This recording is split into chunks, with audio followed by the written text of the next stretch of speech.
Hi. Okay, guys. Sorry. I don't know why I said hi. I don't know.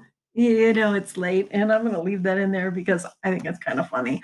All right. So these are installment 2 on similarity. Within this unit or pie slice, there's also kind of an investigation into pieces and parts. And so that's what this little bit is. Okay. It says finding the coordinate that yields the given slope. Okay. So again, if you know that you have slope, always go back to the formula. Okay. When you hear something, you know the formula, go back to the formula. And here's the formula slope. It's m is equal to y2 minus y1 over x2 minus x1. And you know my whole deal. Formula, substitution, and then resolution. Okay, so let's do that. Let's plug this in. Okay, wait, before I do this, I'm going to actually nail this stuff down. Wait, is it this one? Yeah, I'm going to lock it all. Okay, so let's go ahead and do this. Let's call this one x1, y1, and we'll call this one x2, y2. And here's your slope. Okay, slope of 4. That's m. So we're going to just plug it in. Okay, m is 4, so we'll put that there, equals y2 is 9 minus y1 is 1, x2 is r over negative 4.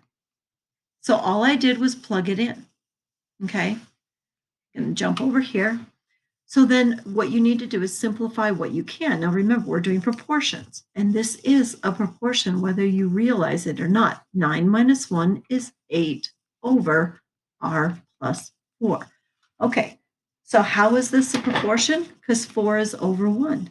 So you could simply cross multiply, okay? Or you could just multiply both sides by r plus 4. It's the same thing, okay? So we're going to get 4 times r plus 4 equals 8. And then it's just an algebra situation, okay? Where you subtract 16, you get 4r equals negative 8, r equals negative 2. Okay?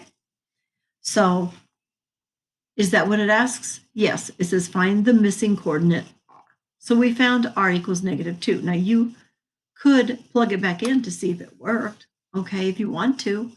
9 minus 1 over negative 2 minus negative 4. And you want to see if that does indeed equal 4.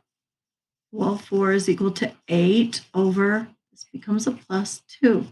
Subtract those, and that equals 4. So 4 equals 4. So it checks. Boom. All right, here's one for you to try. Okay. Let me go ahead and do this. Move it up a little. Here's one for you to try. Pause it if you want to try it. Okay. Let's meet in my chair. All right. So again, formula.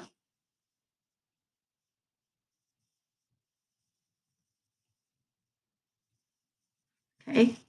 Substitution. I'll call this x2, y2, and this x1, y1, because it doesn't matter. That's my point. Let's plug it in. What's the slope? 3. 3 equals y2, negative 12 minus y1, 18 over negative 5 minus r. So now we get, okay, let me actually keep working. I won't do that. I'll just do up here. Okay, we're going to get 3 is equal to negative 30. Negative 12, negative 18 is negative 30 over negative 5 minus r. A lot of negatives there, right? Okay, just to make sure you don't lose them. Okay, so I'm going to multiply by the denominator to get rid of it, which is the same thing as cross multiplying. Okay, negative 5 minus r. Minus r. There we go. So look how cool this is. This will cancel. I'm trying to build this into your experience, you guys, because it'll help you in Algebra 2. Okay, 30. And then on this side, we're going to go 3 times negative 5 minus r. Negative 15 minus 3r equals negative 30. I'm tired of these negatives. I'm going to multiply everything by a negative 1 to get rid of it. Okay, both sides by -1 because I am tired of all of these. So we're going to go 15 plus 3r equals 30. Get it? Now I changed all the signs. Okay, then we're going to subtract 15 from both sides, and I get 3r equals 15, or r equals 5. By the way, you didn't have to do this. I just got tired of the negatives. Okay, it just makes it easier. Okay, and r equals 5. And if you wanted to check it, you could. Okay, you could just plug it back in there, and we would have negative 30 over -10, which is 3. Okay, so you could plug it in and check it out if you wanted to see if you got it right. Take a look at this. Now, this one is going to be the one you guys are going to ask me the most about. I guarantee you. Okay, because this has to do with fractions, and it has to do with dividing things up. And for some reason, that's always a little bit of a difficult concept. Okay, so try to remember that this exists, and you can come back to this tape if you need to figure out this topic. Okay, finding a point that partitions a number in a given ratio. So in the figure below, it says y lies between x and z. Basically, they're just telling you what's in the picture. So y is somewhere here. It could be here, it could be here, it could be here, who cares? It's somewhere in between. But we want to find the location of y so that the ratio of x to y is 3 to 1. So think about what that means. It means x to y is 3 times as much as y to z. In other words, you guys, if I were to take this distance and I were to measure it, it should fit. Obviously, I did not draw that correctly, right? I would need to make this a little bit further over. I'm going to try to make it a little better. Okay, let's see. Let's see if that would work. Let's try that. Okay. See if that's a little closer to 3. So imagine that I could take this. You could rip off a piece of paper and try to measure it. 1, 2, 3. So look at this. Think about it for a second. If I want the ratio to be 3 to 1, 3 to 1, how many pieces must I have? Count them. 1, 2, 3, 4 pieces. Okay, get that? Look at that. Think about that. Make sure you get that. If I want it to be 3 to 1, I have to have 4 pieces. So that means I need to take the total distance and divide it by the number of pieces to get the unit size. In other words, what is the distance between 28 and 8? Negative 28 and negative 8. If you ever want distance without thinking, just subtract. Negative 28 minus negative 8. You just subtract, okay? And that'll give you negative 28 plus 8, and you'll end up at, oh no, I don't like the way I did that. That's negative, no, it's definitely not negative 20. That's not, yes it is, it's 20, okay. I don't like it, oh, it's absolute value, sorry. Distance is the absolute value, okay? Sorry, it's always, distance is always positive, that's why I was like, what? Okay, 28, 20, that's 20. So the distance is 20, okay? So the distance between negative 28 and 8 is 20. We need to cut that into 4 pieces. So 20 divided by 4 is 5. That means 5 spaces, okay, 5 actual numbers or whatever, 5 is the unit, okay?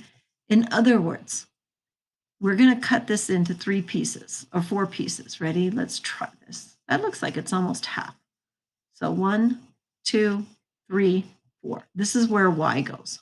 Y goes right here because you want it 3 to 4. Okay.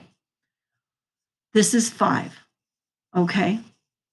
This is 5. This is 5. This is 5. So the question is, where is this? Okay, it's going to be 5 to the left of negative 8, which is going to be, so you can tell that Negative 8 minus 5 is negative 13 because we're going in the negative direction, right? You could do it mathematically by doing it like this, and you get negative 13. Or you can just think, I'm going to the left. I'm going to end up 5 spaces to the left, which is negative 13. All right. Let's see if you can try to think about this one. Okay, see if this one makes a little more sense. Here we go. You can try to do it on your own. I highly recommend it. I also highly recommend you draw it, honestly. This is a little confusing because Q is in the middle and we haven't drawn an accurate representation. So it says, in the figure below, Q lies between P and R. Well, there it is. Find the location of Q so that the ratio of PQ to QR, so PQ to QR is 7 to 2. Okay, what does that really mean? It means that here's P, here's Q. Somewhere in here, wait, not Q, that's not Q, that's R.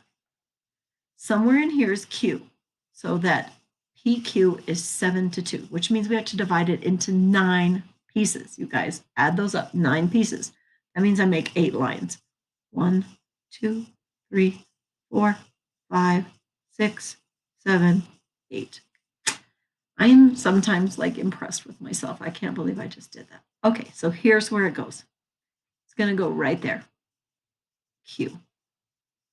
Okay, do you see how this is 7? And this is 2? That's what it's saying, 7 to 2. Now we need to figure out how big each one of these little pieces is, okay? So for that, you take the total distance between PR, so you find the distance between PR, okay, which is a subtraction problem, absolute value. So you're going to go 34 minus 16. It's easiest to take the highest number. It just is, you guys. 34 minus 16, okay? I don't know why I put that line underneath it. I didn't need that. Okay, so PR is equal to 34 minus 16, 14 minus 6 is 8, 2 minus 6, 18. Okay. Is that right? 6 plus 8 is 14, carry the 1, yeah. Okay, 18 is the distance. So you got to divide 18 by 9. Okay, so the unit is 18 divided by 9, which is 2. So each one of these little spaces is 2. 2, 2. So we're taking off at 16, right? So you can count back from 34, which is what I would do personally, because look, if I'm at 34 and I need to go 2 spaces of 2, this is going to be at 30, okay? Or you can count up. This is 16. Here we go. 18, 20, 22, 24, 26, 28, 30. 30. Wow, really doesn't want to write that. Okay, so the idea is you take the total distance, you divide it by the number of pieces, which is going to be this plus this. You get the units, and then you count that number of units. 7 from here or 2 backwards from here. All right, let's try the next one. It's very similar to what we just did. So n lies on MP, okay? And find the coordinates of n so that the ratio of mn to np is 2 to 1. Now this makes it a little harder, right? Because you're like on this diagonal. But if you actually remember, we actually have done one like this before. Okay, m. First of all, always, I find it easier to draw it. I really do. And then there's p. 9, negative 13, okay? So it's 2 to 1, mn, 2 to 1. So basically, that's not good. 2 to 1. 2 to 1 means that there's 3 total pieces. So 1, 2. Yeah, I don't like that either. There we go. That's a little better. So right here is where n goes, and they're wondering what that is. Okay. So what you're going to do is you're going to basically do what we just did, but now we have to do it in 2 dimensions. We have to do it twice because we're in a coordinate plane. So let's go ahead and do the vertical distance first, okay? So we have a vertical distance. It's from 2, it's the y, to negative 13. What is the distance between 2 and negative 13? You could subtract, and you would get 15, right? Negative 13 minus 2, absolute value of that, by the way, is negative 15. Absolute value of negative 15 is positive 15. So the distance is 15. Okay, so in the same way that we cut this into 3 pieces, believe it or not, this can also be cut into 3 pieces. Okay, so if this is 15, each one of these is 5, and we need to go down 2 of them. We need to get to here so that we're on the line with n. Okay, so this is our y coordinate. Okay, so where would we be? 2, go down 10. Go down 10. You'll be at negative 8. If you need to do it mathematically, 2 minus 10 is negative 8. All right, then we're going to go do the x coordinates, okay? So we have the x here, and we need to cut that into 3 pieces as well. And we need to get 2 to get to here, to n, 2 over. So we get the distance, okay? We get the distance, which is, we're going from x, we're going from negative 3 to 9. Negative 3 to 9. What is the distance? Absolute value of 9 minus negative 3, absolute value of 12. That turns into a plus, equals 12. So that's your distance. Take your 12 and divide it by 3, and you get 4. I didn't actually say 15 divided by 3 is 5, but I think I said it out loud, but I didn't show it. So 12 divided by 3 is 4. That means this chunk is 4, this chunk is 4. It means we have to move over 8 to the right 8.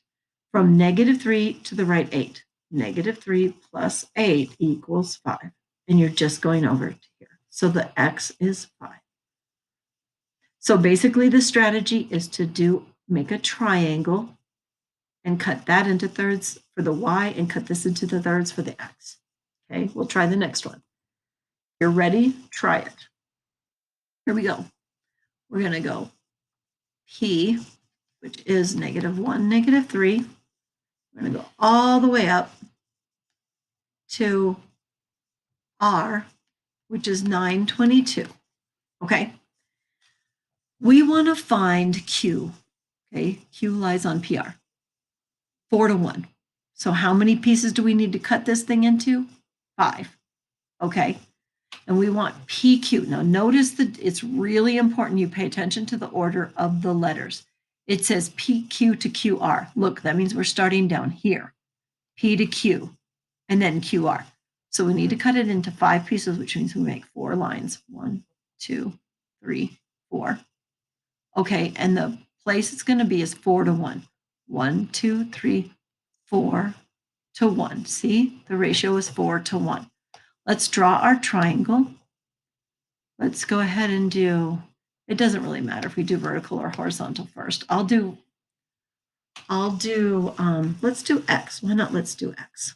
Okay, we're going from negative 1 to the right to 9. What is the distance between negative 1 and 9? If you like doing the math, here you go. 10. Otherwise, it's really nice to just think it through, you guys. 10, now we need to cut this into 5 pieces. 1, 2, 3, 4. I don't really like the way I did that. That wasn't pretty.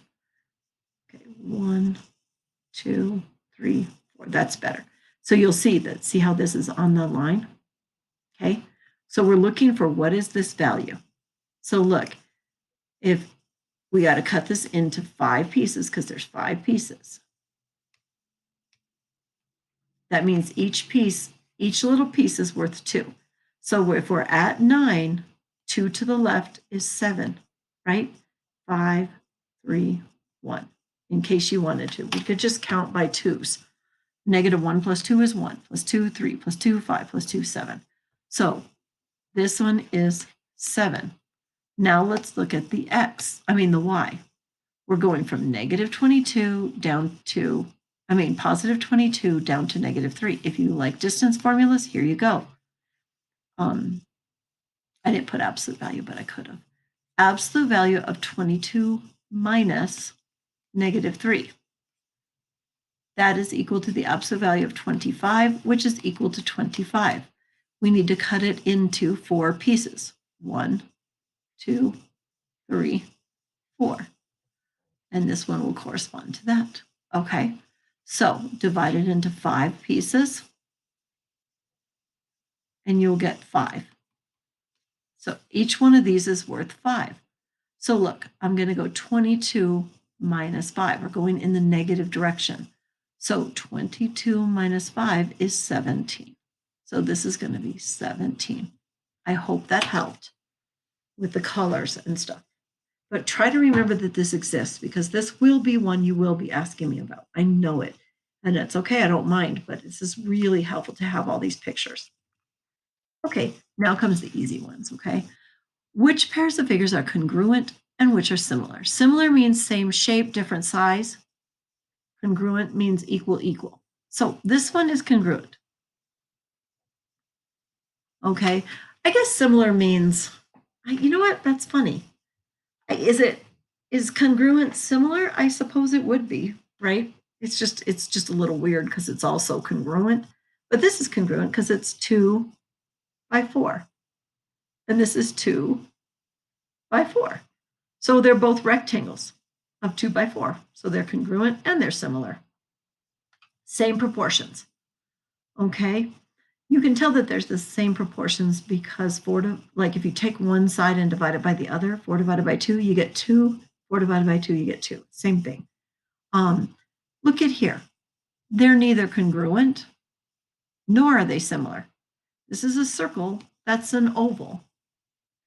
Now look at this one. It's one base, base 1, go up 3, go up 3, go, and then there you know that it's congruent. Is it similar? Yes, I guess. That's weird. Are congruent things similar? Yeah, they are. It just seems weird to say it. Okay, now take a look at this. Are they proportional? Let's see. They're obviously not congruent. This is tiny. But the question is, are they proportional? So here's what we do. Take a look. This is 2, okay? And this is what? 6. Count it. 2 to 6.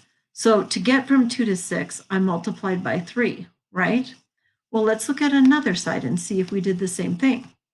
This one went from 2 to 1, 2, 3, 4, 5, 6. So look, to get from 2 to 6, I multiplied by 3. And then look at the inside. Okay, look at the inside. This is 1, or the top even. Top is 1, and this is 3.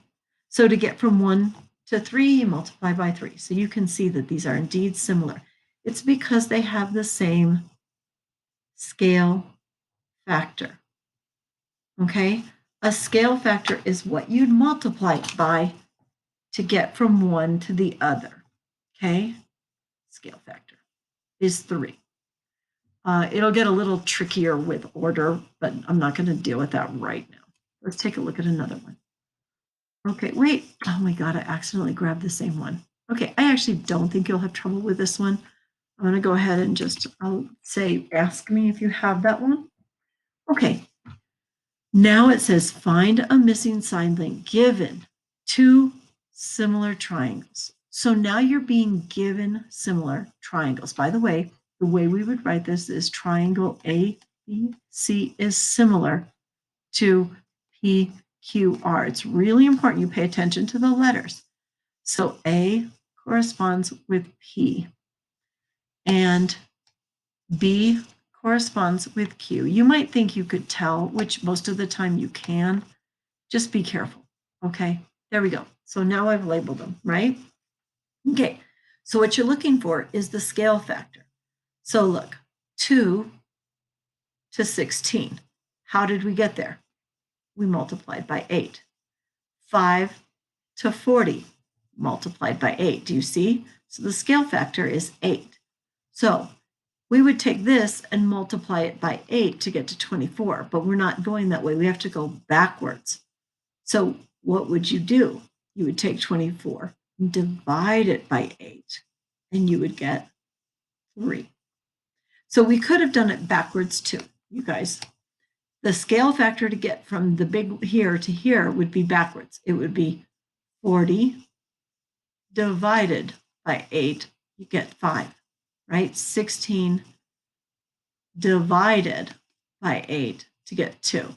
24 divided by 8, and you'll get 3. Okay, next. All right, take a look, another one. Okay, same thing. So let's go to the one that let's start with the one that we have all three sides. So 5 to 30 means we multiply it by 6. Okay, 7 to 42 times 6. So yes, we are. Okay, 4. We don't actually need all three sides, by the way. They're just showing you. I'm not sure why they're showing you, but they are. Okay, you could literally just figure it out from here.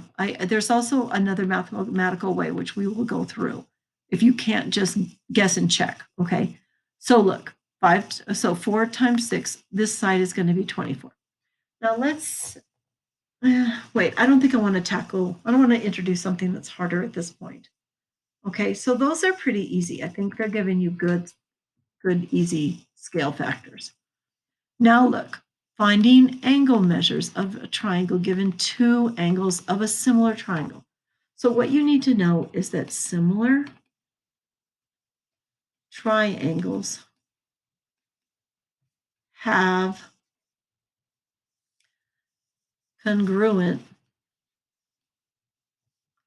angles. Okay? That's what makes them unique. They're similar because they have the same angles. Okay, they don't have the same sides, but they have the same angles. So take a look.